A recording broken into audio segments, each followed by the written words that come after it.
Olá, povo de Deus, exaltação da Santa Cruz, 14 de setembro de 2021. A nossa reflexão de hoje é a partir de Números 21, 4b a 9 e João 3, 13 e 17. Naqueles dias os filhos de Israel partiram do Monte Or pelo caminho que leva ao Mar Vermelho para contornarem o país de Edom. Durante a viagem, o povo começou a impacientar-se e se pôs a falar contra Deus e contra Moisés, dizendo: por que nos fizeste sair do Egito para morrermos no deserto? Não há pão, falta água e já estamos com nojo desse alimento miserável. Então o Senhor mandou contra o povo serpentes venenosas que os mordiam e morreu muita gente em Israel. O povo foi ter com Moisés e disse: pecamos, falando mal contra o Senhor e contra ti. Roga ao Senhor que afaste de nós as serpentes. Moisés intercedeu pelo povo e o Senhor respondeu: faze uma serpente de bronze, coloca-a como sinal sobre uma haste. Aquele que for mordido e olhar para ela, viverá. Moisés fez, pois, uma serpente de bronze e colocou-a como sinal sobre uma haste. Quando alguém era mordido por uma serpente e olhava para a serpente de bronze, ficava curado. Que experiência estranha temos com essa história das serpentes venenosas, mas ela revela mais um capítulo da caminhada do povo pelo deserto rumo à terra prometida. Na verdade, estamos já no final da caminhada, pois os capítulos 20 e 21 do livro dos Números narram as últimas aventuras do povo antes de pisar na terra que esperavam possuir. A impaciência do povo foi manifestada inúmeras vezes durante a caminhada. Fome, sede, cansaço, desilusão eram alguns problemas que tiveram de enfrentar. No texto de hoje, reclamam a Moisés pela falta de pão e água e que já não mais suportam comer o maná, alimento que Deus lhes tinha favorecido. Às portas da terra prometida, terão de passar por uma nova prova que Javé provoca, a fim de que reconheçam seus pecados e suas ingratidões em relação a Moisés e ao próprio Deus. Serpentes venenosas e com picadas letais invadem o acampamento. Frente às inúmeras mortes ocasionadas por esta praga, o povo se volta a Moisés e mostra seu arrependimento. Pecamos falando contra o Senhor e contra ti. Roga ao Senhor que afaste de nós as serpentes. Aqui, mais uma vez, aparece a intercessão do grande líder junto a Deus.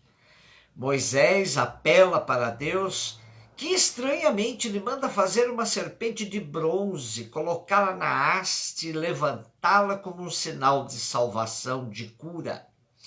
Se alguém fosse mordido por uma serpente, bastava olhar para a serpente colocada na haste e se salvava. Os padres da igreja, assim como o autor do quarto evangelho, entenderam que esse sinal tinha relação com a cruz de nosso Senhor. João 3, 13 e 17. Disse Jesus a Nicodemos: ninguém subiu ao céu a não ser aquele que desceu do céu, o Filho do Homem.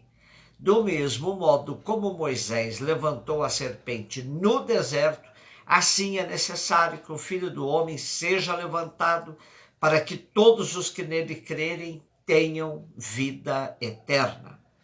Pois Deus amou tanto o mundo que deu seu Filho unigênito, para que não morra todo o que nele crer, mas tenha a vida eterna. De fato, Deus não enviou seu Filho ao mundo para condenar o mundo, mas para que o mundo seja salvo por ele.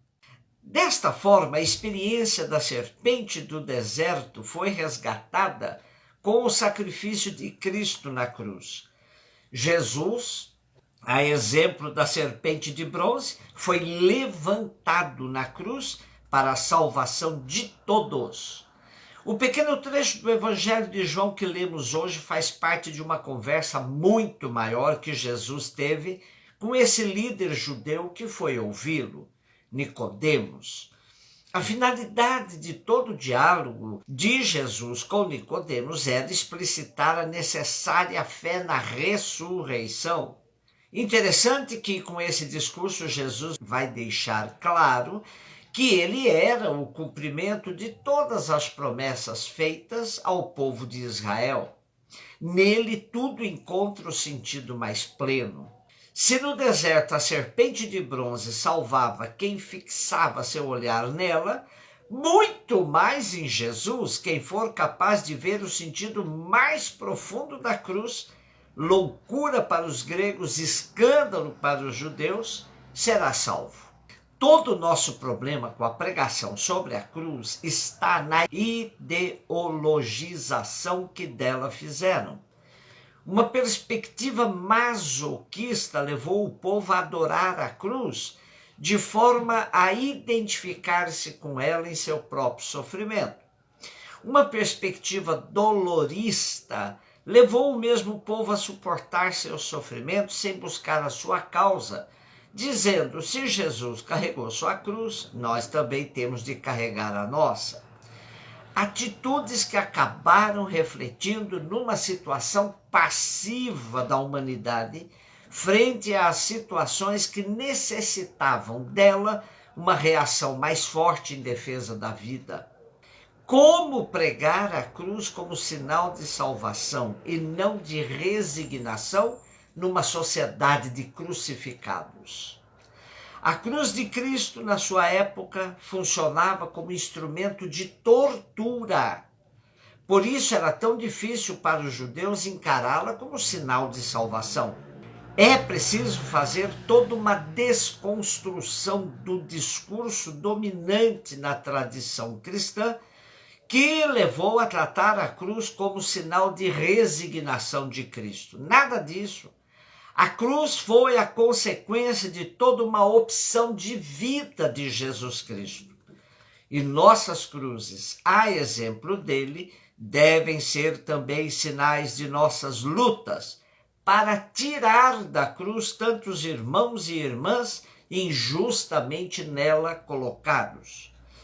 Como diz o teólogo John Sobrino, é preciso baixar da cruz os pobres. Essa é a nossa tarefa.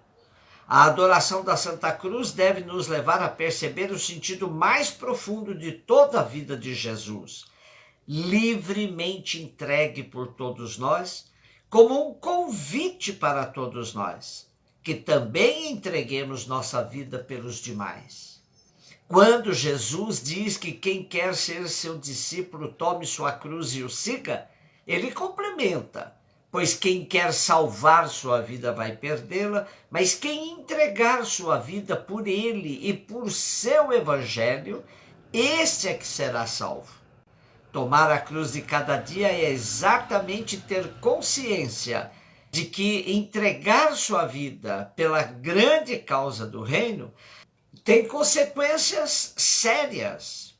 Só tem sentido exaltar a Santa Cruz se nossa vida lutamos para tirar da cruz todos os pobres nela massacrados pelo sistema social, político, econômico injustos, que não cessa de multiplicar famintos e descartados.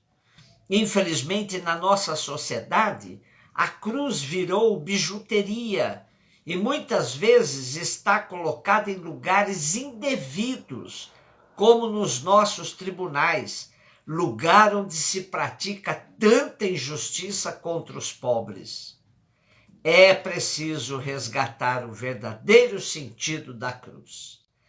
A festa que celebramos hoje, a exaltação da Santa Cruz, nasceu em Jerusalém e era conhecida por todo o Oriente Médio, desde os primórdios do cristianismo, e era celebrada em paralelo com a Páscoa.